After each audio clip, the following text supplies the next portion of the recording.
கர்த்தருக்கு ஸ்தோத்திரம். இந்த நாளின் தியானத்திற்கு நாம் 117ஆம் சங்கீதத்திலே முதல் 2 வசனங்களை இந்த காலை வேளையிலே நாம் தியானிக்கலாம். தியானித்து கர்த்தருடைய பந்திக்கு நேராய் நாம் கடந்து போகலாம். 117ஆம் சங்கீதத்தினுடைய முதல் 2 வசனங்களை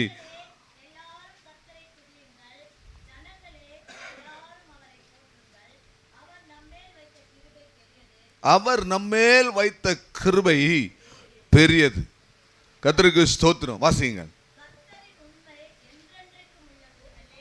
அல்லேலூயா. இந்த நாளினுடைய செய்தியினுடைய தலைப்பு அவர் நம்மேல் வைத்த கிருபை பெரியது. ஆமென் சொல்ல மாட்டீங்களா? சத்தமா சொல்லுங்க ஆமென். உங்கள் சத்தம் எங்களுடைய அந்த ஒலிபெருக்கி கருவியினுடைய சத்தத்தை விட அதிகமாக இருக்கணும். ஆமென். கர்த்தர் நல்லவர். கர்த்தர் நம்மேல் வைத்த கிருபை பெரியதா இருக்கிறது. பெரிய கிருபையை குறித்து இந்த நாளில் நாம் தியானிக்க போகிறோம். கிருபை என்பது நாம் அனைவருக்கும் தெரியும். அந்த கிருபை என்ற ஒற்றை வார்த்தை பல அர்த்தங்களோடு பல வார்த்தைகளோடு அது சம்பந்தப்பட்டு வருகிறது. ஒரு அர்த்தத்திலே ஒரு வேதாகமத்திலே ஒரு மொழிபெயர்ப்பிலே நான் பார்த்தேன், ஒரு மனிதன் மேலே தேவன் வைத்திருக்கிற நிரந்தரமான அன்பு அதுதான் கிருபை என்று ஒரு புதிய மொழிபெயர்ப்பிலே சொல்லப்பட்டிருக்கிறது. ஆமென் சொல்ல மாட்டீங்களா? அல்லேலூயா.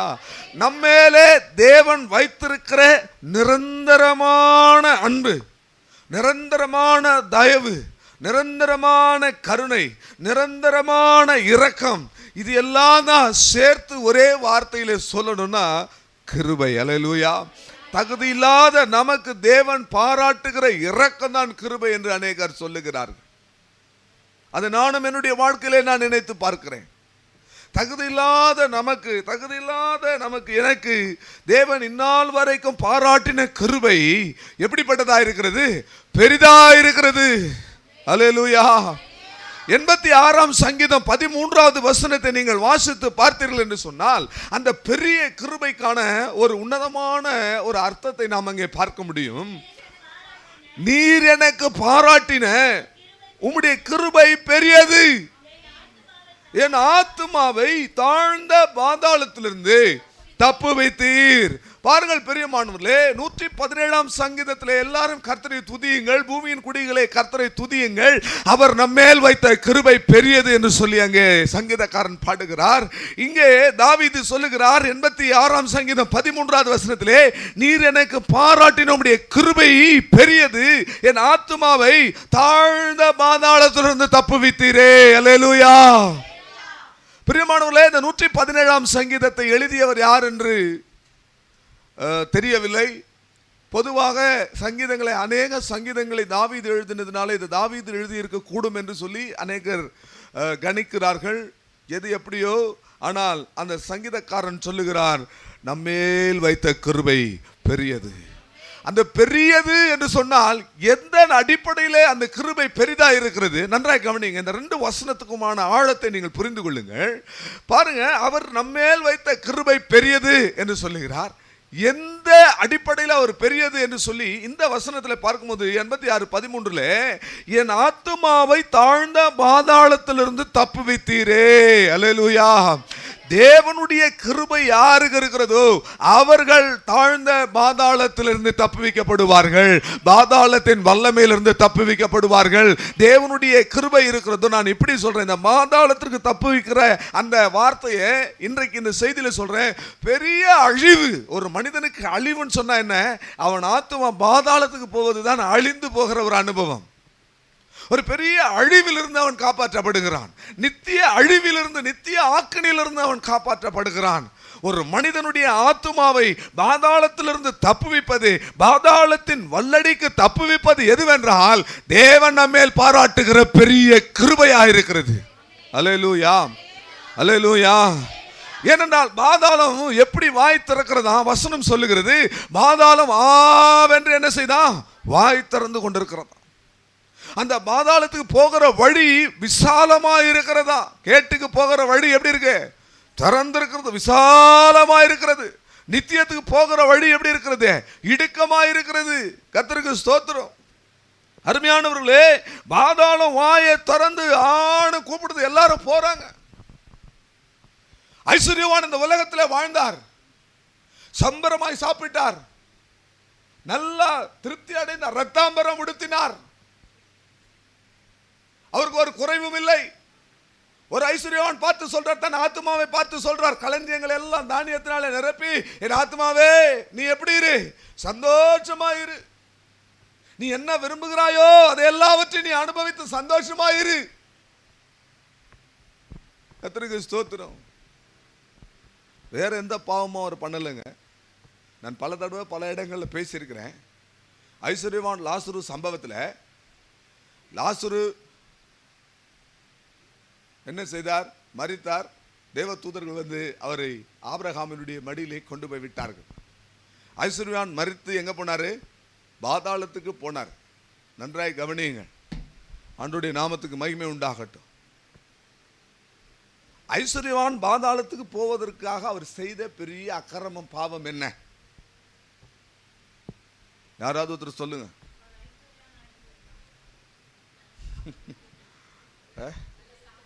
நல்லா சாப்பிட்டு திருப்தியா இருந்தார், அது பாவன்றீங்களா சிஸ்டர்? மற்றவங்களுக்கு கொடுக்காம அவர் சாப்பிட்டாரா? சாகிற வரையும் லாசருக்கு சாப்பாடு போட்டாரு. ஆமென்.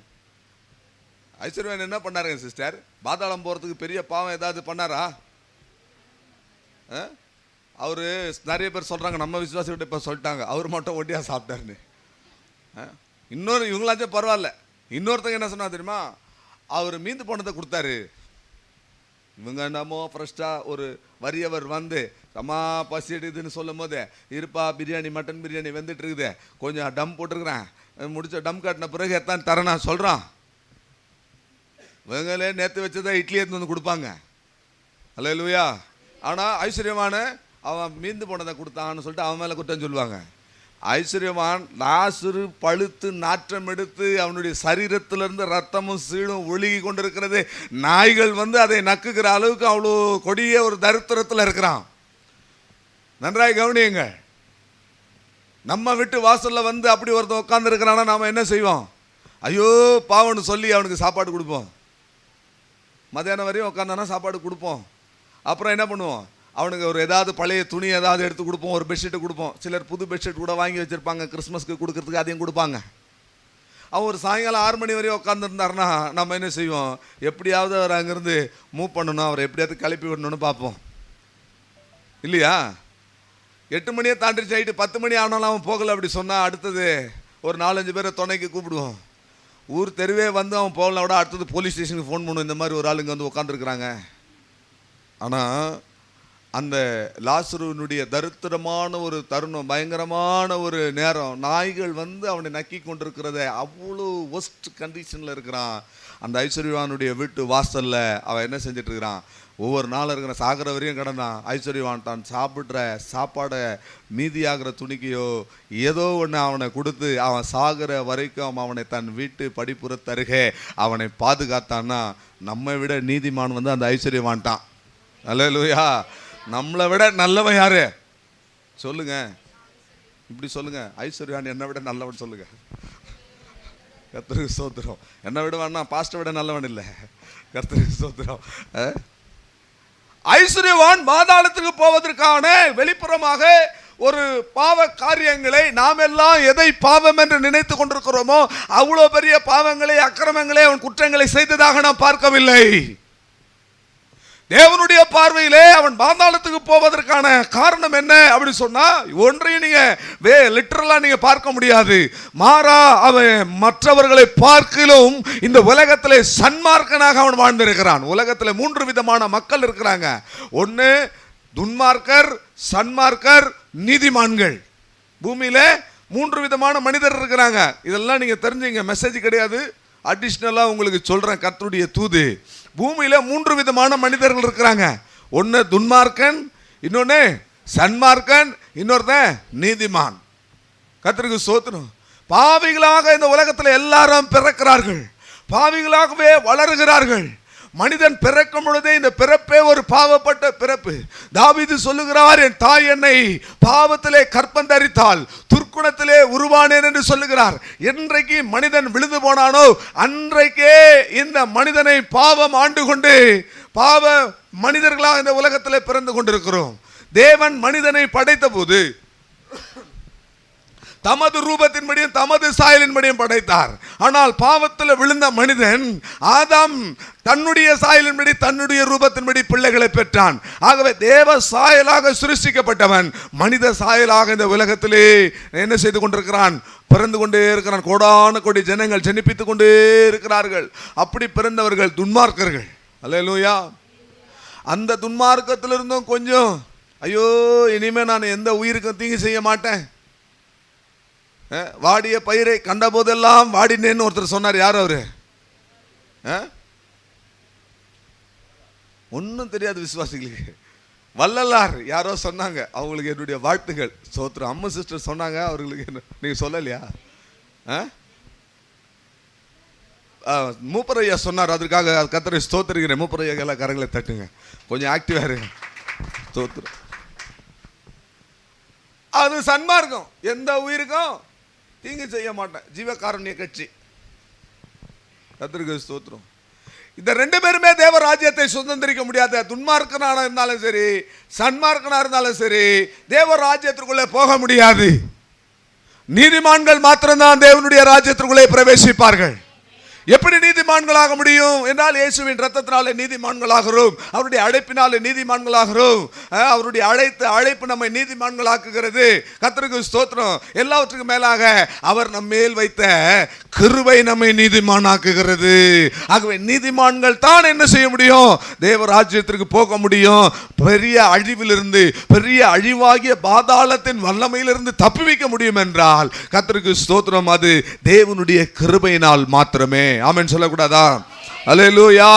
கர்த்தருக்கு ஸ்தோத்திரம். பிரியமானவர்களே, ஐஸ்வர்யவான் பாருங்க, உலகத்தில் நன்றாக வாழ்ந்தான், இரத்தாம்பரம் உடுத்தி இருந்தான். அதாவது இப்படி சொல்ற, உலக பிரகாரமாக உலக ஆடம்பரம் உலக ஆசாபாசங்களால் நிறைந்தவனாக அவன் வாழ்ந்தான். அப்படிதான் பார்க்க முடியும். ஐஸ்வர்யவான் விபசாரக்காரனா இருந்தான்னு பார்க்க முடியுமா? ஐஸ்வர்யவான் நியாயப்பிரமாணத்தை நிறைவேற்றாதவனாக இருந்தான் பார்க்க முடியுமா? அவர்கள் எல்லாம் நியாயப்பிரமாணத்தை நிறைவேற்றினவர்கள். இயேசு கிறிஸ்து சொன்ன உவமைகள் உவமானங்கள் எல்லாம் மோசேயின் நாட்களில் நடந்த உண்மை சம்பவம். அல்லேலூயா. அவன் எப்படி வாழ்ந்திருக்கிறான்? உலகத்தில் ஒரு குறைவின்றி, தோத்திரம் நல்லா இருக்கு, திருப்தியாய் வாழ்ந்தான். ஆமென். அல்லேலூயா. ஒரு குறைவில்லை. உலக பிரகாரமாய் அவன் வாழ்ந்தான். இன்னைக்கு அநேகர் உலகத்திலே சம்பரமாய் ஜீவிக்க வேண்டும், நன்றாய் உடுத்த வேண்டும். அவன் உடுத்தின உடை அவனை பாதாளத்துக்கு கொண்டு போய் விட்டது. தேவ பிள்ளைகள் நன்றாய் விளங்கிக் கொள்ள வேண்டும். நம்முடைய ஆகாரத்திலும், நம்முடைய உடையிலும், நம்முடைய நடையிலும், நம்முடைய ஜீவிதத்திலும் ஒரு பெரிய தாழ்மையை தரித்து கொண்டவர்களாக இந்த உலகத்திலே வாழ வேண்டும். நம்முடைய தெய்வத்தை பாருங்க, பூரண அழகுள்ளவர். அல்லேலூயா. அவர் அண்ட சராசரங்களுக்கு அதிகாரியானவர். ஆனால் இந்த பூமியிலே ஒரு பிறந்த போது, மனிதனாய் வாழும் போது எவ்வளவு தாழ்மையாய் ஜீவித்தார் என்பதை பாருங்கள். அந்த தாழ்மையாய் ஜீவிப்பதற்கும் நமக்கு ஒரு கிருபை தேவையாயிருக்கிறது பிரியமானவர்களே. அல்லேலூயா. அல்லேலூயா. பாருங்க, என் ஆத்துமாவை பாதாளத்திற்கு தப்புவித்திரே, அது நீர் என்மேல் வைத்த பெரிய கிருபை. இன்றைக்கு நான் இந்த காலை வேளையில் சொல்லுகிறேன், இந்த ஆராதனைக்கு வந்திருக்கிற உங்களுக்கு சொல்லுகிறேன், நம்முடைய ஆத்துமாவை பாதாளத்திலிருந்து தப்புவித்தாரே, அப்படியானால் தேவனுடைய கிருபை நம்மேல் பெரிதாக இருக்கிறது. எத்தனை பேர் அதை உணர்றீங்க? எத்தனையோ பேர் இன்றைக்கு ஆராதனையில் இல்லை, தேவனை ஆராதிக்க முடியாக இல்லை. எத்தனையோ பேர் இன்றைக்கு ஐஸ்வர்யவான் போல உலக சம்பரமாக உலகத்திலே ஜீவித்துக் கொண்டிருக்கிறார்கள், உலக சிற்றின்பங்கள் ஆசாபாசங்களோடு ஜீவித்துக் கொண்டிருக்கிறார்கள். ஆனால் நீங்களும் நானும் இங்கே வந்து தேவனை ஆராதித்துக் கொண்டிருக்கிறோம் என்று சொன்னால், பிரியமானவர்களே, நாம் பாதாளத்துக்கு தப்பினவர்களாக இருக்கிறோம் என்று சொன்னால், தேவன் நம்மேல் வைத்த ஒரு பெரிய கிருபையா இருக்கிறது. நோவாவின் நாட்கள்ல முழு உலகத்திலே ஒரு பெரிய அழிவு வந்தது, ஜலப்பிரளயம் வந்து இந்த முழு உலகத்தையும் மூடி போட்டது. ஆனால் நோவாவுக்கு கர்த்தருடைய கண்கள்ல அவனுக்கு என்ன கிடைத்தது? கிருபை கிடைத்தது. ஆகவே இந்த கிருபையானது பெரிய அழிவிலிருந்து நோவாவையும் அவன் குடும்பத்தையும் தப்புவித்தது. இந்த ஆராதனை வேளையில வந்திருக்கிற உங்களுக்கு நான் சொல்லுகிறேன், நம்முடைய ஆத்மாவுக்கு வர வரவிருக்கின்ற ஒரு பெரிய அழிவிலிருந்து நாம் காப்பாற்றப்பட்டிருக்கிறோம் என்றால் அது நம்முடைய நீதியினால் அல்ல. நம்முடைய நீதி எல்லாம் அழுக்கான கண்ணு என்று வேதம் சொல்லுகிறது. கிருபையினாலே நீங்கள் விசுவாசத்தை கொண்டு நீங்கள் என்ன செய்தீர்கள்? கிருபையினாலே ரட்சிக்கப்பட்டீர்கள். இது உங்களால் உண்டானதல்ல, இது தேவனுடைய ஈவு. ஹல்லேலூயா. எத்தனை பேர் அத உள்ளத்தின் ஆழத்துல நான்லாம் எப்படி ரட்சிக்கப்பட்டீங்க வந்திருக்கிறேன். நான் ரட்சிக்கப்படுவதற்கு எந்த வாய்ப்புமே இல்லை, எந்த வழியும் இல்லை. ஆனால் நான் இன்னைக்கு ரட்சிக்கப்பட்டு நான் உள்ள வந்து பார்த்த போதுதான் தெரிகிறது, தேவன் என்னை நேசித்திருக்கிறார், என் மேல் அவருடைய பெரிய கிருபை இருக்கிறது. ஒரு 2 நிமிஷம் நான் உங்களுக்கு சொல்றேன். 2 நிமிஷம் கண்களை மூடி 2 கரத்தை வானத்துக்கு நேராக உயர்த்தி நீங்க சத்தத்தை உயர்த்தி கர்த்தர் உங்கள் மேல் வைத்த கிருபையை நினைத்து உரத்த சத்தமாய் நீங்கள் ஸ்தோத்திரீங்கள் பார்ப்போம். கர்த்தர் உங்கள் மேல் வைத்திருக்கிற பெரிய கிருபைக்காக ஹல்லேலூயா. ஸ்தோத்திரம், நல்ல ஸ்தோத்திரம் பண்ணுவோம். பரலோகம் பார்க்கட்டும், பரலோகம் பார்க்கட்டும், தூத சேனைகள் பார்க்கட்டும், தேவாதி தேவன் அதை பார்க்கட்டும். ஆண்டவரே, ஆண்டவரே, பெரிய அழிவில் இருந்து, பெரிய பாதாளத்தின் வல்லமையில் இருந்து ஆண்டவரே எங்களை தப்பு வைத்தீரே. எங்கள் மேல் வைத்தவுடைய கிருபை பெரிதப்பா. எங்கள் மேல் பாராட்டுகிற கிருபை மிகவும் பெரியது. எல்லாரும் சத்தத்தை உயர்த்துங்கள். கூடுமானால் ஆவியிலே நிரம்புங்கள். பரிசுத்த ஆவியானவர் உங்களை நிரப்பட்டும். அந்த கிருபை உங்கள் மேல் வந்து கடந்து வரட்டும். அந்த கிருபையின் வல்லமை உங்கள் மேல் நிழலாடட்டும். அந்த கிருபை உங்களை இப்பொழுது ஆளுகை செய்யட்டும். கிருபை, கிருபை, கிருபை, கிருபை. ஓ, தகுதி இல்லாத நமக்கு தேவன் பாராட்டுகிற நிரந்தரமான இரக்கமே கிருபை. ஹல்லேலூயா. ஸ்தோத்திரம், ஸ்தோத்திரம், ஸ்தோத்திரம், ஸ்தோத்திரம். ஆமென். கர்த்தர் நல்லவர். நெகேமியாவின் புஸ்தகம் 9ஆம் அதிகாரம் 17வது வசனத்தை பார்க்கும் பொழுது, அவர்கள் செவி கொடுக்க மனதில்லாமலும் அவர்களிடத்திலே நீர் செய்த உம்முடைய அற்புதங்களை நினையாமலும் போய் தங்கள் கழுத்தை கடினப்படுத்தி, இந்த இஸ்ரவேல் ஜனங்கள் செய்த காரியங்களை பாருங்கள். கர்த்தரை நினையாமல் தங்கள் இருதயத்தை கடினப்படுத்தி தங்கள் அடிமைத்தனத்திற்கே திரும்பும்படிக்கு அவர்கள் கலகம் பண்ணி ஒரு தலைவனை ஏற்படுத்தினார்கள். ஆகிலும் வெகுவாய் மன்னிக்கிறவரும் இரக்கமும் மன உருக்கமும் நீடிய சாந்தமும் மகா கிருபை உள்ளவருமாயிருக்கிறீர். அல்லேலூயா. அருமையானவர்களே, தெய்வத்தை பாருங்க. அவர்கள் பின்வாங்கி போகிறார்கள், திரும்பவும் அவர்கள் அடிமைத்தனத்திற்கு நேராய் போகிறார்கள், திரும்பவும் அவர்கள் சிறையிருப்புக்கு நேராக திருப்புகிறார்கள். தங்கள் இருதயங்களிலே கர்த்தரை விட்டு பின்வாங்கினார்கள். அவர்கள் வணங்கா கழுத்துள்ள ஜனங்கள். இப்படிப்பட்ட உம்முடைய வார்த்தையை கேளாமல் போனார்கள், உம்முடைய கற்பனைகளுக்கு செவி கொடாமல் போனார்கள், உமக்கு விரோதமாய் கலகம் பண்ணினார்கள். ஆனாலும் கர்த்தர் அவர்களுக்கு பாராட்டின கிருபையை குறித்து நெகேமியா சொல்லுகிறார், நீர் அவர்களுக்கு பாராட்டின கிருபை மகா பெரியது. நம்முடைய வாழ்க்கையிலே கீழ்ப்படியாமல் போனோம். என்னுடைய வாழ்க்கையிலே ஆண்டவருடைய சமூகத்தை விட்டு விலகி போனேன். என்னுடைய வாழ்க்கையிலே கர்த்தரை நினையாமல் போனேன். என்னுடைய வாழ்க்கையிலே பின்வாங்கி போனேன். என்னுடைய வாழ்க்கையிலே மறுபடியும் சிறையிருப்புக்கு நேராக, அடிமைத்தனத்துக்கு நேராக திரும்பினேன். ஆனாலும் கர்த்தர் இரக்கம் உள்ளவர், மன உருக்கம் உள்ளவர். அவர் நம்மேல் வைத்த கிருபை எப்படிப்பட்ட கிருபையாயிருக்கிறது? மகா பெரிய கிருபையாயிருக்கிறது. உங்கள் மேல் வைக்கப்பட்டிருக்கிற அந்த மகா கிருபைக்காக கரங்களை தட்டி ஆண்டவரை ஸ்தோத்திரியுங்கள். ஹல்லேலூயா. ஸ்தோத்திரம், ஸ்தோத்திரம், ஸ்தோத்திரம், ஸ்தோத்திரம், ஸ்தோத்திரம். ஆண்டவருடைய நாமத்துக்கு மகிமை உண்டாவதாக. தாவீதினுடைய வாழ்க்கையிலே ஆண்டவர் தாவீதுக்கு பாராட்டின கிருபைகளை குறித்து நாம் பல காரியங்களை நாம் பார்க்கலாம். ஆனால் இன்றைக்கு ஒரு 3 காரியங்களை நான் உங்களுக்கு சொல்ல விரும்புகிறேன். கர்த்தருக்கு ஸ்தோத்திரம்.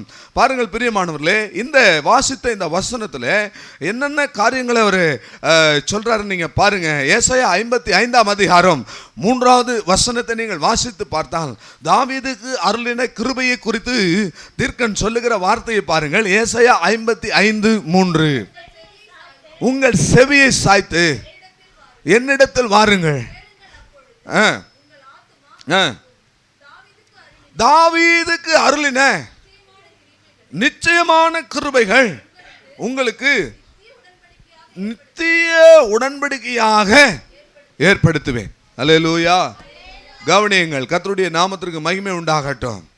தாவீதுக்கு அருளின நிச்சயமான கிருபைகள், தேவனுடைய பெரிய கிருபையில தாவீது அந்த கிருபைக்கு ஒரு வார்த்தையை தாவீதின் மேல் வைத்திருந்த கிருபைக்கு வேதம் சொல்லுகிறது, அது நிச்சயமான கிருபை, நிச்சயமான கிருபை, நித்தியமான கிருபை. அல்லேலூயா, அல்லேலூயா. பிரியமானவர்களே, இந்த நித்தியம், இந்த நிச்சயம் என்ற வார்த்தையை நன்றாக உங்க மனதில் ஏற்றிக் கொள்ளுங்கள். தேவன் நம்மேல் வைத்த கிருபை நிச்சயமானது, நிரந்தரமானது. அல்லேலூயா. அப்போஸ்தலருடைய நடபடிகள் 13ஆம் அதிகாரம் 34வது வசனத்திலே இந்த நிச்சயமான கிருபை, நித்தியமான கிருபை, இத உயிர்த்தெழுதலோடு சம்பந்தப்படுத்தி பரிசுத்த ஆவியானவர் சொல்லுகிறார். 13ஆம் அதிகாரம் 34வது வசனம்.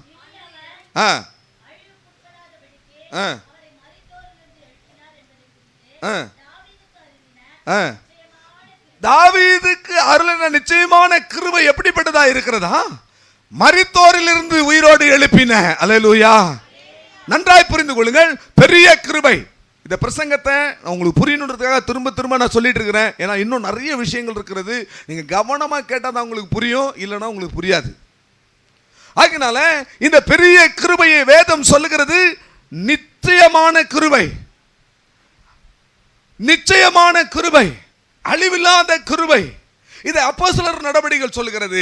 இந்த தாவீதுக்கு கொடுத்த இந்த கிருபை எப்படிப்பட்டதுனா உயிர்த்தெழுதலோடு சம்பந்தப்பட்ட ஒரு கிருபை. அல்லேலூயா.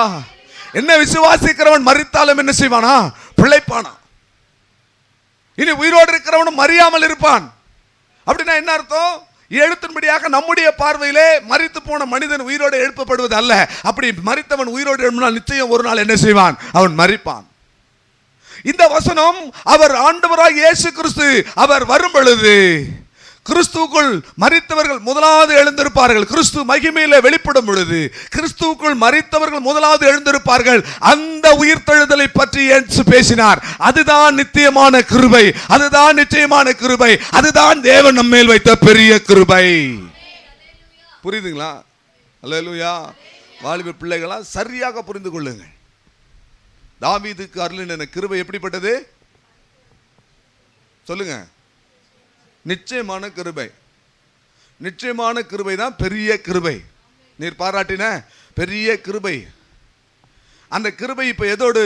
அந்த நிச்சயமான கிருபைனா அதனால என்ன சம்பவிக்க போகுது? உயிர்த்தெழுதல் சம்பவிக்க போகிறது. மரித்தோர் என்ன செய்வாங்க? உயிர்த்தெழ போறாங்க. கிறிஸ்துவுக்குள் மரித்தவர்கள் என்ன செய்வாங்க? உயிர்த்தெழுவாங்க. கிறிஸ்துவை மரித்தோரிலிருந்து எழுப்பின ஆவியானவர் உங்களுக்குள்ள இருந்தால் உங்களுடைய சரீரத்தையும் என்ன செய்வாராம்? உயிரோட எழுப்புவாராம்.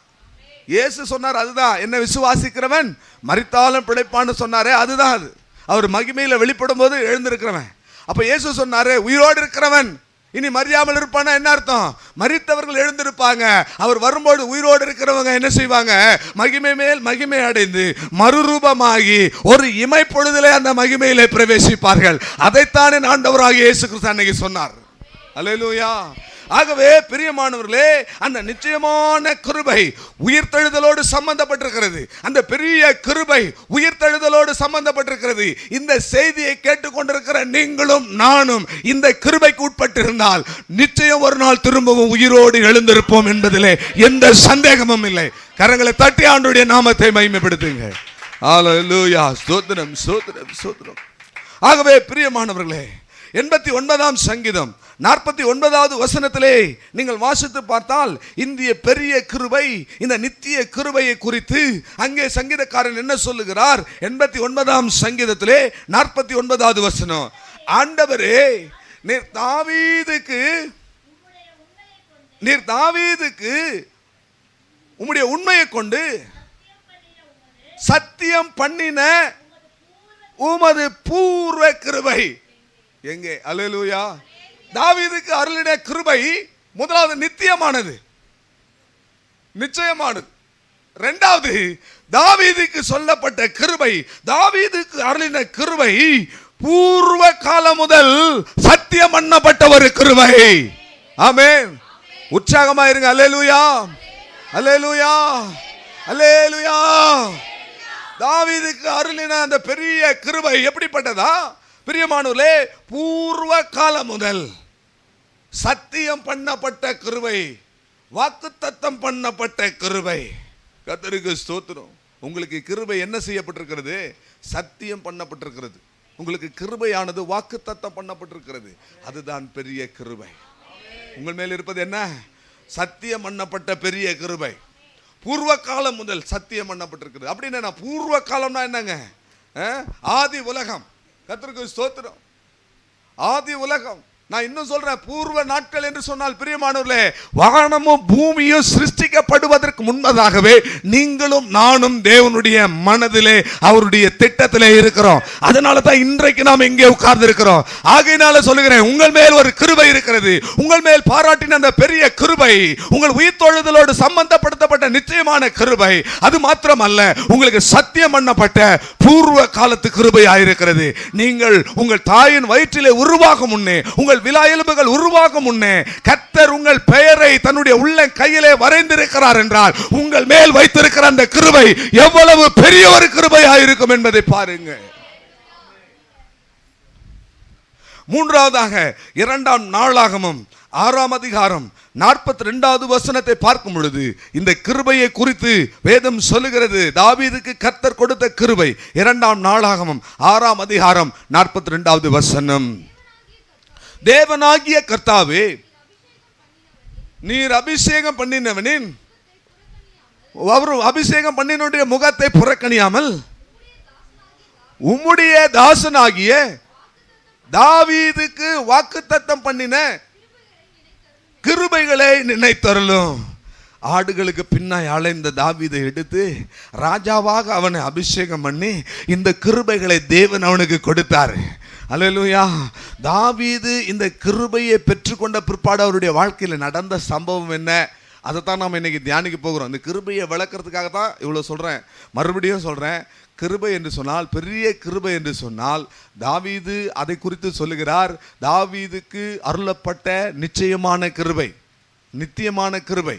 கர்த்தருக்கு ஸ்தோத்திரம். இந்த நிச்சயமான கிருபை, நித்தியமான கிருபை, பெரிய கிருபை உயிர்த்தெழுதலோடு சம்பந்தப்பட்டிருக்கிறது. இந்த நித்தியமான கிருபை, பெரிய கிருபை பூர்வ காலம் முதல் நமக்கு சத்தியம் பண்ணப்பட்ட கிருபையாயிருக்கிறது. மூன்றாவதாக தாவீதுக்கு அருளின அந்த கிருபையானது பிரியமானவர்களே வாக்குத்தத்தம் பண்ணப்பட்ட ஒரு கிருபையாயிருந்தது. அல்லேலூயா, அல்லேலூயா. கர்த்தருக்கு ஸ்தோத்திரம். இந்த கிருபைகளை பெற்றுக்கொண்ட தாவீதினுடைய வாழ்க்கையிலே நடந்த 2 மிக முக்கியமான விஷயங்களை உங்களுக்கு முன்பதாக நான் வைக்க விரும்புகிறேன். ஆண்டவருடைய நாமத்திற்கு மகிமை உண்டாவதாக. அதற்கு முன்பதாக இந்த வாக்குத்தத்தம் பண்ணப்பட்ட கிருபையை நினைத்துக் கொள்ளுங்கள். கர்த்தர் உங்களுக்கு வாக்குத்தத்தம் பண்ணியிருக்கிறார். நித்திய ஜீவனை அளிப்பேன் என்பதே பிரதானமான வாக்குத்தத்தம். எத்தனையோ வாக்குத்தத்தங்கள் வேதத்தில் இருக்கிறது. எல்லா வாக்குத்தத்தத்துக்கும் மேலாக நமக்கு நித்திய ஜீவனை அளிப்பேன் என்று சொல்லியிருக்கிறாரே. வாக்கு மாறாதவர், வார்த்தையில உண்மை உள்ளவர். அவர் சொன்னதை செய்யாமல் இருப்பாரோ, அவர் வசனித்து நிறைவேற்றாமல் இருப்பாரோ, அவர் மனம் மாறுவதற்கு மனு புத்திரன் அல்ல. அல்லேலூயா. நாசியிலே சுவாசம் உள்ள மனுஷன் அல்ல. அவர் சொன்னதை செய்கிற தேவன். அவர் வாக்குத்தத்தம் பண்ணினதை நிறைவேற்றியே தீருவார். அல்லேலூயா. அவர் சொன்னதை செய்வார். அவர் நமக்கு என்ன சொல்லி இருக்கிறாரோ, உங்களுக்கு என்ன சொல்லி இருக்கிறாரோ, உங்களுக்கு என்ன வாக்குத்தத்தம் பண்ணி இருக்கிறாரோ, அது நிச்சயமாக உங்கள் வாழ்க்கையிலே நிறைவேறும் பிரியமானவர்களே. அதிலே பிரதானமான வாக்குத்தத்தம் நித்திய ஜீவனை நாம் பெற்றுக்கொள்வோம் என்பதுதான் அது பிரதானமான வாக்குத்தத்தமாக இருக்கிறது. இந்த வாக்குத்தத்தங்களை பெற்றுக்கொண்ட தாவீது அவனுடைய வாழ்க்கையில 2 பெரிய விஷயங்கள் அவனுடைய வாழ்க்கையில் நடந்தது. அதை ரொம்ப வேகமாக நம்ம சொல்லி ரொம்ப ஸ்பீடாக நம்ம போக போகிறோம். கர்த்தருக்கு ஸ்தோத்திரம். ஆண்டவருடைய நாமத்துக்கு மகிமை உண்டாவதாக. 1 ராஜாக்கள் 3ஆம் அதிகாரம் 6வது வசனத்திலே இந்த கிருபையினாலே தாவீதுக்கு உண்டான 2 அம்சங்களை குறித்து நாம் தியானிக்க போகின்றோம். பாருங்கள், 1 ராஜாக்கள் 3ஆம் அதிகாரம் 6வது வசனம். இங்கே சாலமோன் சொல்லுகிறார், என் தகப்பனாகிய தாவீது என்கிற உம்முடைய அடியான் உம்மை பற்றி உண்மையும் நீதியும் மன நேர்மையுமாய். முதலாவதாக இந்த பெரிய கிருபை, இந்த நித்தியமான கிருபை, இந்த உயிர்த்தெழுதலோடு சம்பந்தப்பட்ட கிருபை பூர்வ காலம் முதல் சத்தியம் பண்ணப்பட்ட கிருபை, வாக்குத்தத்தம் பண்ணப்பட்ட கிருபை, இந்த கிருபையை பெற்றுக்கொண்ட தாவீதினுடைய வாழ்க்கையில பாருங்கள். சாலமோன் தாவீதை குறித்து சொல்லுகிறார், என் தகப்பனாகிய தாவீது இந்த கிருபைகளை பெற்றுக்கொண்டு உமக்கு முன்பதாக எப்படி அவர் நடந்தாரா? உண்மையும் நேர்மையும் உண்மையும் நீதியும் மன நேர்மையாய் உமக்கு முன்பதாக அவன் நடந்தான். அவனுக்கு ஆண்டவர் இரண்டாவது காரியத்தை சொல்றாரு, பெரிய கிருபை செய்தீர். அந்த பெரிய கிருபையை அவருக்கு காத்து அவருடைய சிங்காசனத்திலே வீற்றிருக்கிற ஒரு குமாரனை, ஒரு அல்லேலூயா சொல்லுங்களேன். அல்லேலூயா, அல்லேலூயா. மகிழ்ச்சியா இருக்கிறவங்க அல்லேலூயா சொல்லுங்களேன். கர்த்தருடைய நாமத்துக்கு மகிமை உண்டாவதாக. அந்த கிருபையை குறித்து தியானிக்கும் போது ரொம்ப சந்தோஷமா இருக்குன்னு சொல்றவங்க ஒரு அல்லேலூயா சொல்லுங்களேன். ஆண்டவருடைய நாமத்துக்கு மகிமை உண்டாவதாக. தாவீதினுடைய வாழ்க்கையில தேவன் பாராட்டின கிருபையின் நிமித்தமாக 2 காரியங்கள் அவனுக்கு நடக்கிறது. ஒன்று, கர்த்தருக்கு முன்பதாக அவன் உண்மையும் நீதியும் மன நேர்மையுமாக நடந்தார். 2வது, அவருடைய சிங்காசனம் ஸ்திரப்பட்டிருந்தது. அவருக்கு அந்த சிங்காசனத்தில் உட்காரக்கூடிய ஒரு குமாரனை தேவன் தந்தார். இதுதான் பிரசங்கம்.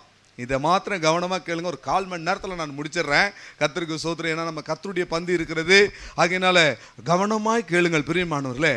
பாருங்க, இதனுடைய ஆவிக்குரிய காரணங்களை, விஷயங்களை, ஆவிக்குரிய சத்தியங்களை நாம் தியானித்து நம்முடைய வாழ்க்கையில் நாம் இதை அபியாசப்படுத்தும்படி நாம் எடுத்துக்கொள்ள வேண்டும். முதலாவது, இந்த கிருபையை பெற்றுக்கொண்டதுனால தாவீது ஆண்டவருக்கு முன்பதாக உண்மையாய் நடந்தான், நீதியாய் நடந்தான், மன நேர்மையாய் நடந்தான்.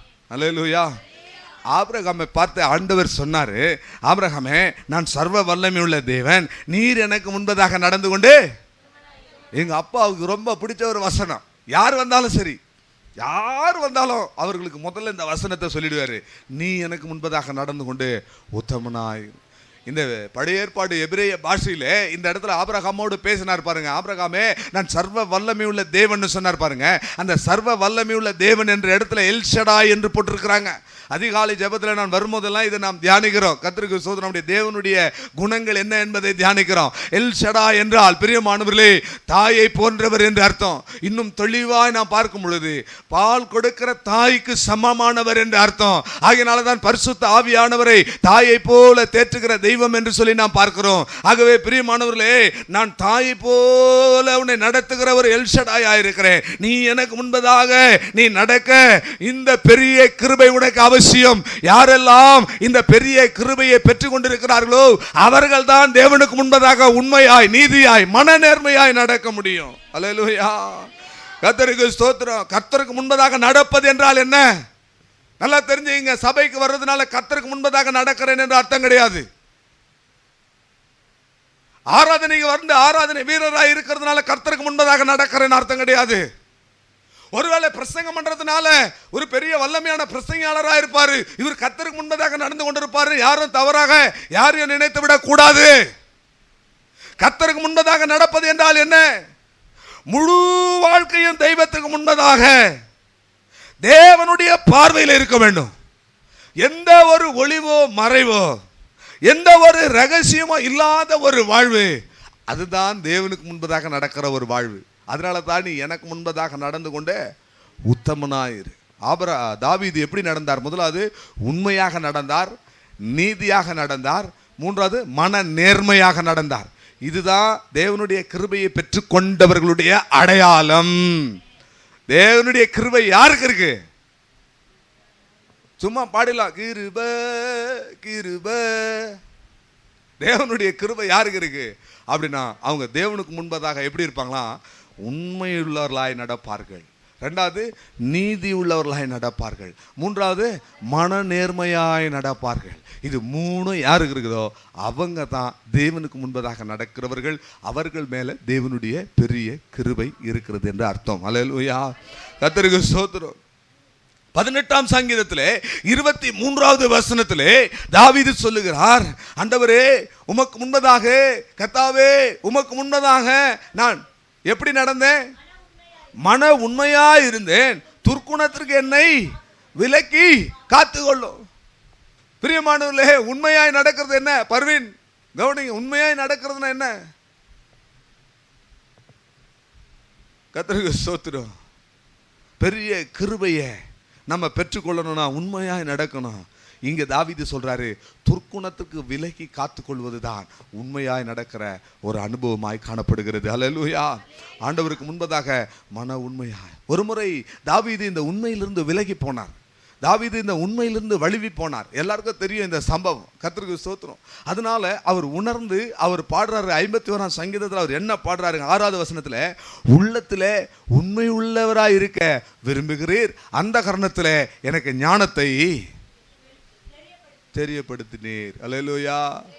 உண்மையினங்கள் வரும்போது தாவீது கதறி அழுகிறார். எப்படி அழுகிறார் பாருங்க, உள்ளத்துல உண்மையா இருக்க. அல்லேலூயா. உள்ளத்துல உண்மையா இருக்க. ஏனென்றால் ஆட்டுக்குட்டியானவர் எங்கே போனாலும் அவர்களோடு கூட இருக்கிறவர்கள் இவர்களே. வெளிப்படுத்தின விசேஷத்துல நாம் பார்க்கிறோம், ஒரு குறிப்பிட்ட கூட்டம் ஆட்டுக்குட்டியானவர் எங்கே போனாலும் அவரோடு கூட இருக்கிறவர்கள் இவர்களே. அவர்களை குறித்து சொல்லப்படுகிற முதல் காரியம் என்ன தெரியுங்களா? கற்புள்ளவர்கள் இவர்களே, உண்மை உள்ளவர்கள் இவர்களே. அல்லேலூயா. உண்மை உள்ளவர்கள் தான் ஆண்டவரோடு கூட இருக்க முடியும். உண்மை உள்ளவர்கள் தான் அந்த பெரிய கிருபையை பெற்றுக்கொள்ள முடியும். ஆகவே பிரியமானவர்களே, உண்மை உள்ளவனுக்கு பரிபூர்ண ஆசீர்வாதங்கள் உண்டு.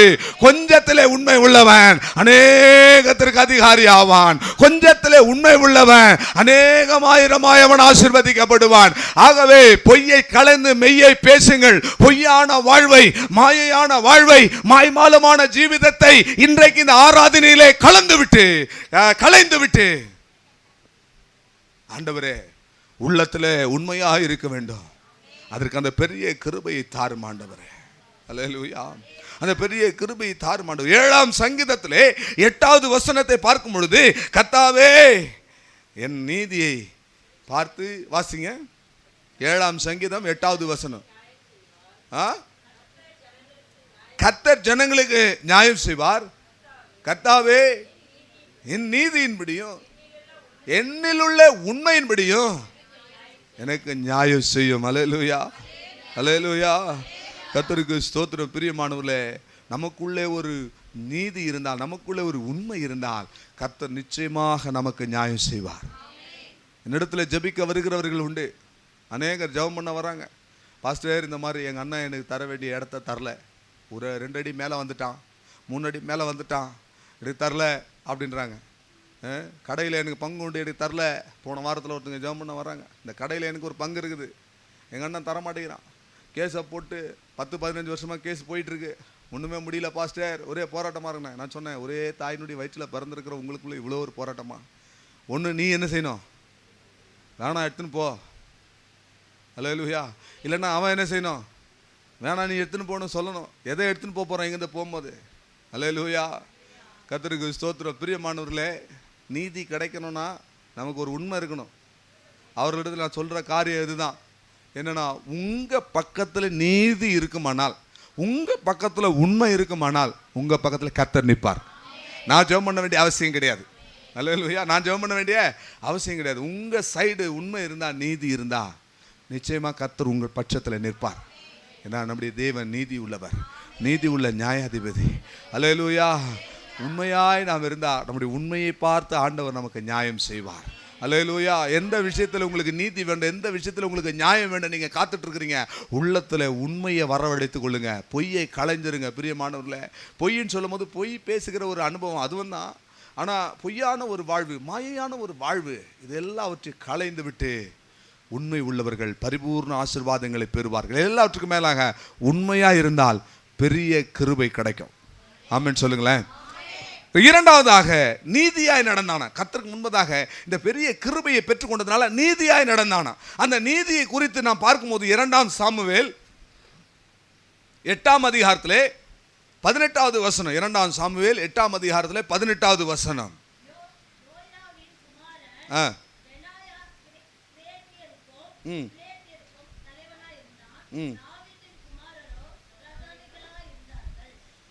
எட்டாம் அதிகாரம் 15வது வசனமா?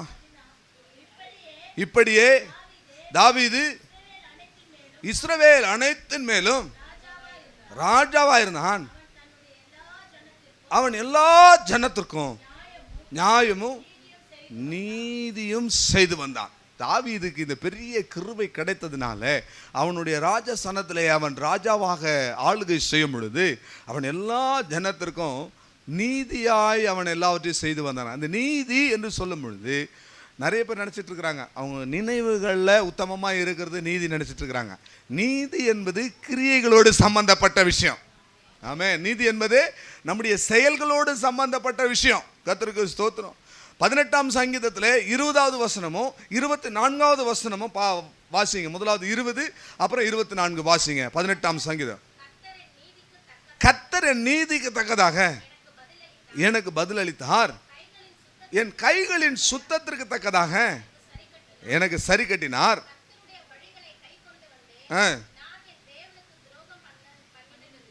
கர்த்தருக்கு ஸ்தோத்திரம். இந்த 2 வசனங்கள்ல நீதி என்பதற்கான சரியான ஒரு விளக்கம் இங்கே சொல்லப்பட்டிருக்கிறது பிரியமானவர்களே. ஒன்று, கர்த்தருக்கு ஸ்தோத்திரம், நீதிக்கு தக்கதாக, கைகளின் சுத்தத்திற்கு தக்கதாக 2 வார்த்தைகள் இங்கே சொல்லப்பட்டிருக்கிறது. அதாவது சுத்த கைகள் உள்ளவர்கள் தான் நீதி உள்ளவர்கள். நான் சொன்னேன் இல்லையா, நீதி என்பது கிரியைகளோடு சம்பந்தப்பட்டது. நாம் என்னெல்லாம் செஞ்சுக்கிட்டு இருக்கிறோமோ அதோடு சம்பந்தப்பட்டது தான் நீதி. அப்போ நம்முடைய நீதி எப்படிப்பட்டது? நம்முடைய கைகளின் கிரியைகளில் தேவன் சுத்தத்தை எதிர்பார்க்கிறார். எனவே நம்முடைய கைகளை நாம் சுத்திகரித்து கொண்டு கர்த்தருக்கு முன்பதாக நீதியாய் நடக்கிறவர்களாய் நாம் மாற வேண்டும். கர்த்தருக்கு முன்பதாக நாம் நீதியாய் நடந்தால் நம்முடைய கைகள் சுத்தமுள்ளதாய் அது காணப்படும் பிரியமானவர்களே. ஏனென்று சொன்னால் நிச்சயமாக ஒரு நாள் நாம் எல்லாரும் நியாய தீர்ப்புக்கு முன்பதாக நாம் நின்று தான் ஆக வேண்டும். அந்த நியாய தீர்ப்பு குறித்து வேதம் சொல்லுகிறது, அவன் அவன் செய்கைக்கு தக்கதாக, அவன் அவன் கிரியைகளுக்கு தக்கதாக, அவன் அவன் கையின் கிரியைகளுக்கு தக்கதாக நியாயாசனத்துக்கு முன்பதாக நாம் நிற்க வேண்டும் பிரியமானவர்களே. அப்ப நீதி என்று சொன்னால் நம்முடைய கைகளின் சுத்தம் என்று சொன்னால் நம்முடைய வாழ்க்கையிலே நாம் நடப்பிக்கின்ற காரியங்களோடு கூட சம்பந்தப்பட்டது. ஒரு வசனத்தை நான் இப்பொழுது நினைவு கூறுகிறேன். ஒன்று, கர்த்தாவே யார் உம்முடைய பர்வதத்தில் யார் ஏறுவான், யார் உம்முடைய பரிசுத்த பர்வதத்திலே தங்கி இருப்பான், அங்கே இருதயத்திலே சுத்தம் உள்ளவன் என்று சொல்லிக்கொண்டே வரும்போது கைகளிலே சுத்தம் உள்ளவன் தான் தேவனுடைய பர்வதத்திலே ஏற முடியும். கைகளிலே சுத்தம் இல்லாதவன் தேவனுடைய பர்வதத்திலே ஏற முடியாது. தேவனுடைய பர்வதத்திலே ஏறாதவன் எங்கே போவான் என்பதை நீங்களே என்ன செய்ய வேண்டும், இந்த நாளிலே அறிந்து கொள்ள வேண்டும் பிரியமானவர்களே. ஆகவே நீதியாய் நடப்பது என்பது கைகளின் சுத்தத்தை காண்பிக்கிறது. கைகளின் சுத்தம் என்பது பிரியமானவர்களே நம்முடைய வாழ்க்கையிலே நடக்கிற கிரியைகளோடு சம்பந்தப்பட்ட விஷயமா இருக்கிறது. 3வது, தாவீது எப்படி நடந்தார்? மன நேர்மையாய் நடந்தார். அந்த மன நேர்மை என்பதற்கு இன்னொரு அர்த்தம் கூட சொல்லலாம், உத்தமம்னு சொல்லலாம். மன நேர்மையாய் நடந்தார் அல்லது உத்தமமாய் நடந்தார். 41ஆம் சங்கீதம் 12வது வசனத்தை பார்க்கும் பொழுது 41ஆம் சங்கீதம் 12வது வசனத்தில் அவர் தாவீது சொல்றார், நீர் என் உத்தமத்திலே என்னை தாங்கி என்றென்றைக்கும் உம்முடைய சமூகத்தில் என்னை நிலைநிறுத்தும். 25ஆம் சங்கீதம் 21வது வசனத்தை பார்க்கும்போது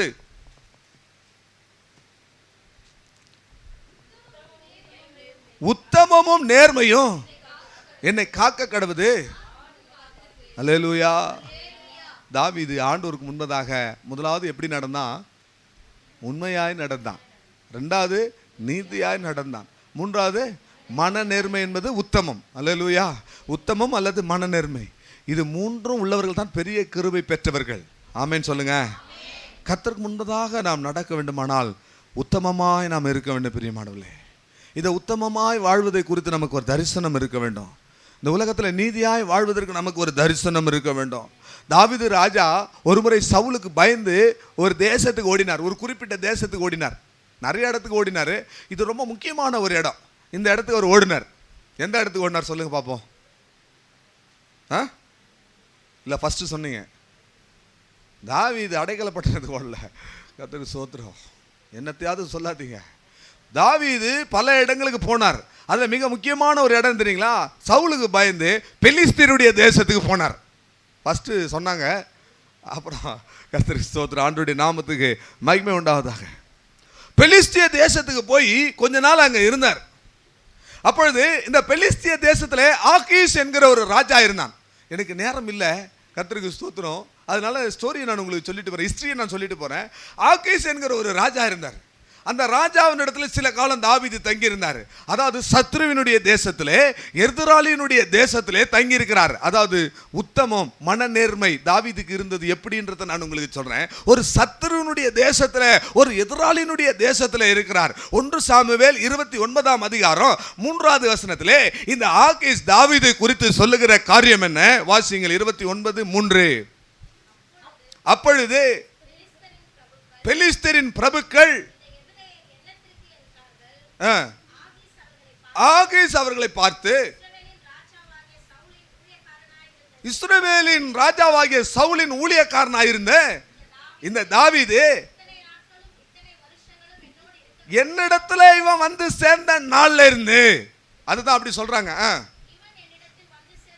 இவன் என்னிடத்துல வந்து சேர்ந்த நாள் முதல் இந்நாள் வரைக்கும் ஒரு குற்றமும் நான் இவனிடத்துல கண்டுபிடிக்கவில்லை.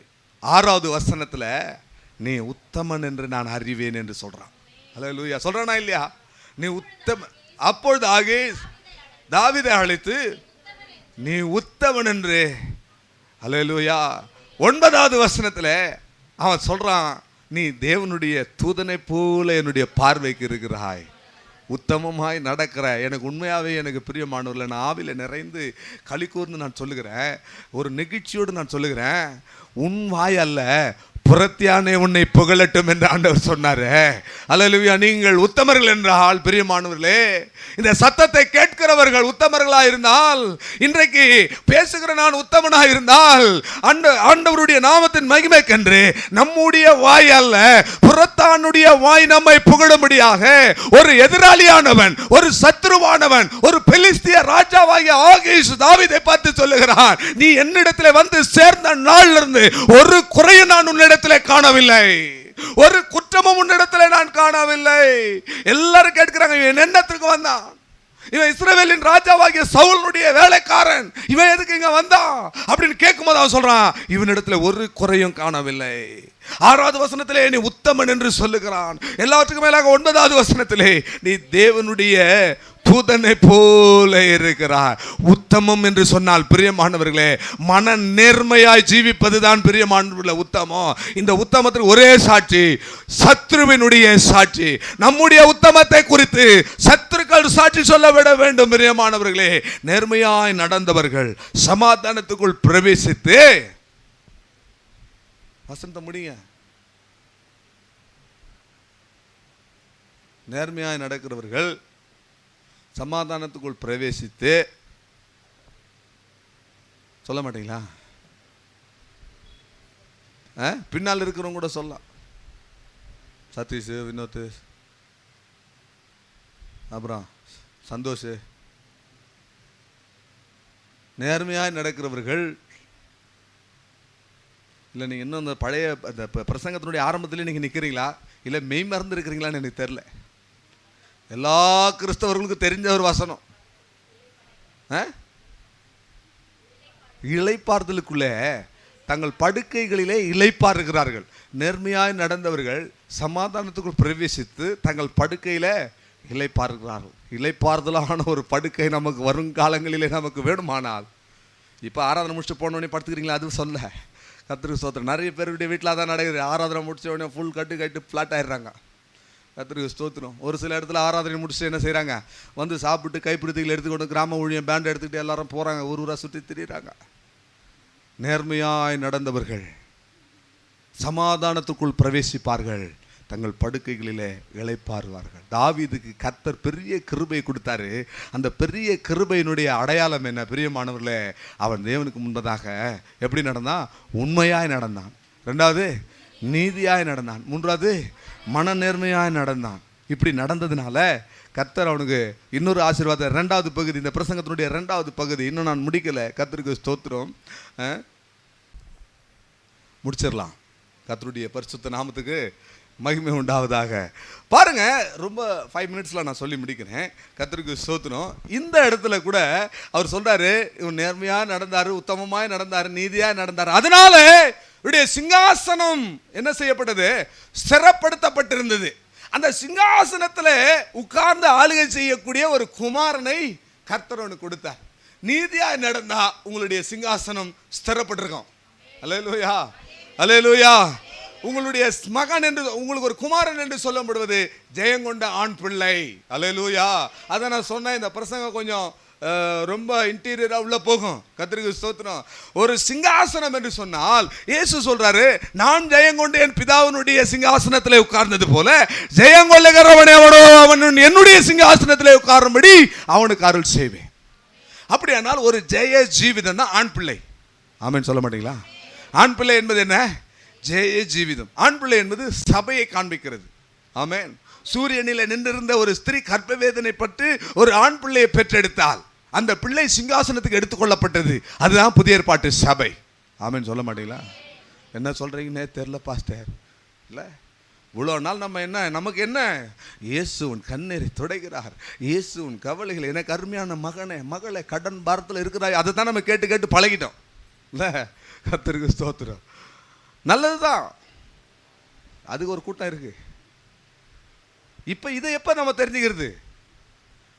கர்த்தர் ஒரு சிங்காசனத்தை தேவன் நமக்கு வைத்திருக்கிறார். ஒரு பெரிய கிருபை நமக்கு இருக்கிறது. அந்த பெரிய கிருபையினாலே நான் உண்மையாய் நடந்து, நீதியாய் நடந்து, மனநேர்மையாய் நடந்து, உத்தமமாய் நடந்து அந்த சிங்காசனத்துக்கு போய் சேர வேண்டும். கர்த்தருக்கு ஸ்தோத்திரம். அந்த இந்த சிங்காசனத்தை குறித்து அதில் இருக்கிற அந்த ஆண் பிள்ளை குறித்து 3 பகுதிகளாக சொல்லுகிறேன். கர்த்தருக்கு ஸ்தோத்திரம். 1 நாளாகமும் 22ஆம் அதிகாரம் 9-10 வசனத்தை நீங்கள் வாசிங்கள். 1 நாளாகமும் 22ஆம் அதிகாரம் 9-10 வசனங்களை வாசிங்க. இதோ உனக்கு பிறக்க போகிற உன்னுடைய குமாரன் அமைதல் உள்ள புருஷன்.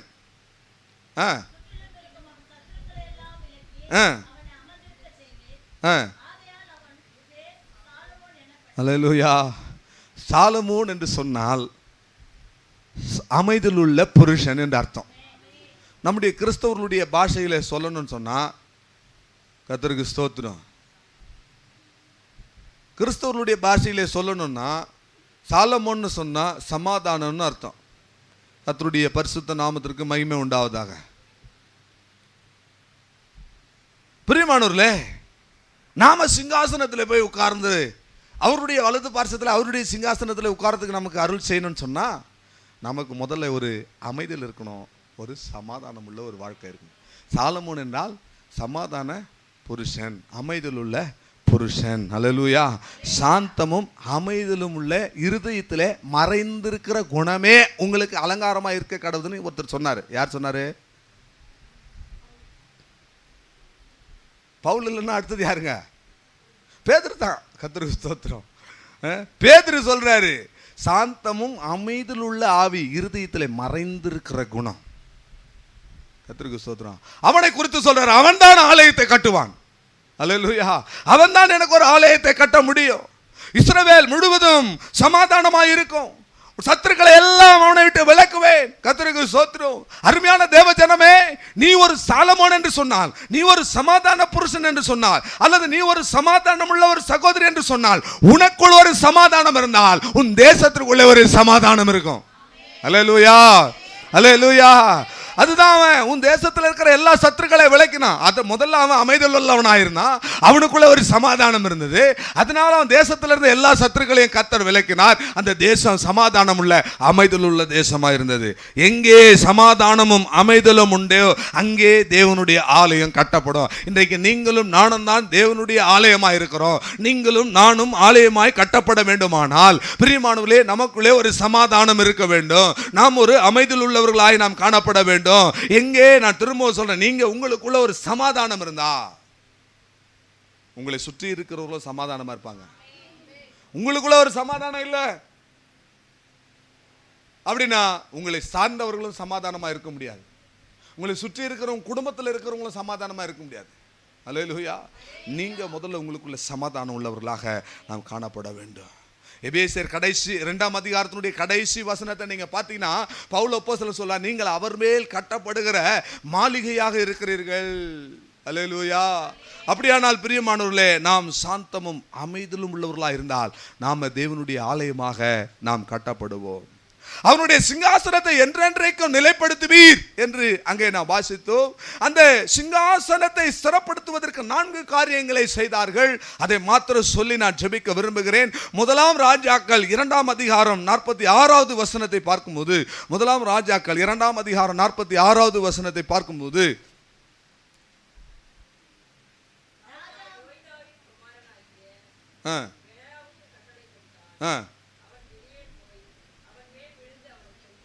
கர்த்தருக்கு ஸ்தோத்திரம்.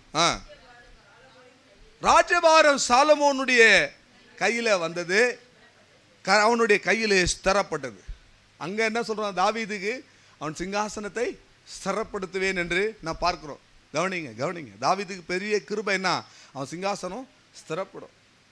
இப்போ பாருங்க பிரியமானவர்களே, அந்த ராஜ்யம், அந்த சிங்காசனம் இந்த சாலமோனுடைய கைக்கு வராதபடி கர்த்தருக்கு ஸ்தோத்திரம், எதிராளியா இருந்தவன் அழிக்கப்பட்டான். எதிராளியாக போராடின வல்லமைகளை அழித்தார்கள். அப்படி அழித்ததினாலே சிங்காசனம் அந்த சாலமோன் கையிலே வந்தது. உன்னுடைய சிங்காசனத்தில் ஒரு குமாரனை உனக்கு கொடுப்பேன்னு சொன்னாரே, அந்த சாலமோன் அங்கே வந்தான். கர்த்தருக்கு ஸ்தோத்திரம். பிரியமானவர்களே, இந்த சிங்காசனத்தை, இந்த ராஜ்யத்தை ஸ்திரப்படுத்தாம, இந்த சிங்காசனத்தை ஸ்திரப்படுத்த விடாம 4 வல்லமைகள் போராடினது. 1ஆம் அதிகாரம் 5வது வசனத்திலே அதோனியா என்கிற ஒரு வல்லமை போராடினது. நீங்க எழுதி கொள்ளுங்க. அதோனியா என்கிற ஒரு வல்லமை போராடினது. இந்த அதோனியா என்றவன் என்ன? நான் ராஜாவாக மாறுவேன், நான் ராஜாவாக ஆவேன் என்று சொல்லி தன்னைத்தானே உயர்த்தினான். கர்த்தருக்கு ஸ்தோத்திரம். கர்த்தர் என்ன செய்தார்? அவனை முறியடித்தார். அதனால சிங்காசனம் ஸ்திரப்பட்டது.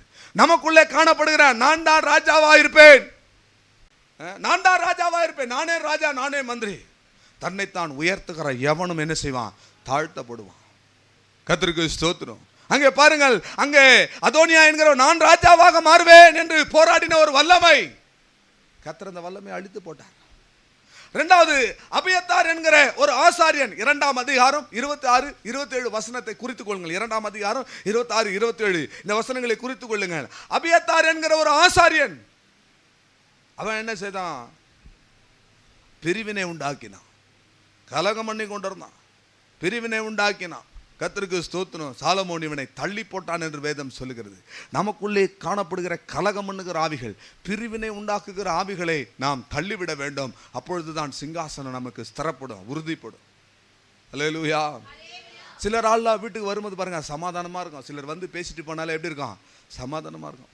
ஒரு சில ஆளுங்க வந்து பேசாம போனா கூட, வந்துட்டு உட்காந்துட்டு தண்ணியை மாத்திரம் குடிச்சிட்டு போனா கூட, அவங்க போன பிறகு நம்முடைய சமாதானமே கட்டுப்போம்.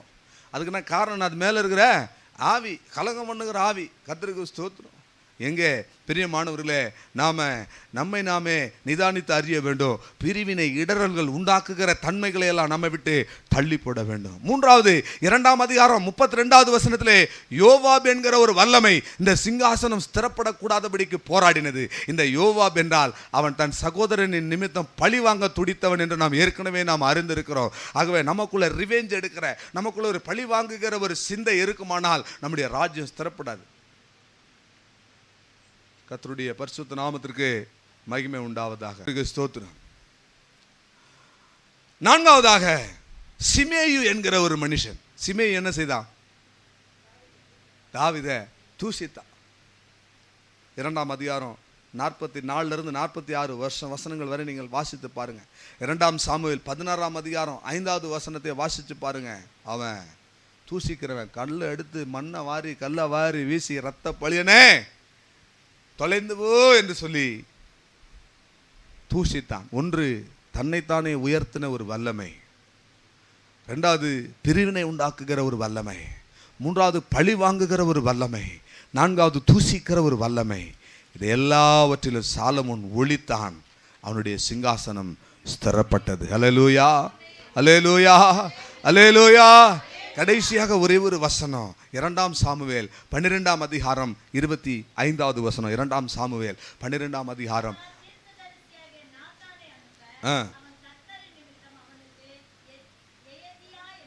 எதிதியா என்று பெயரிட்டான்.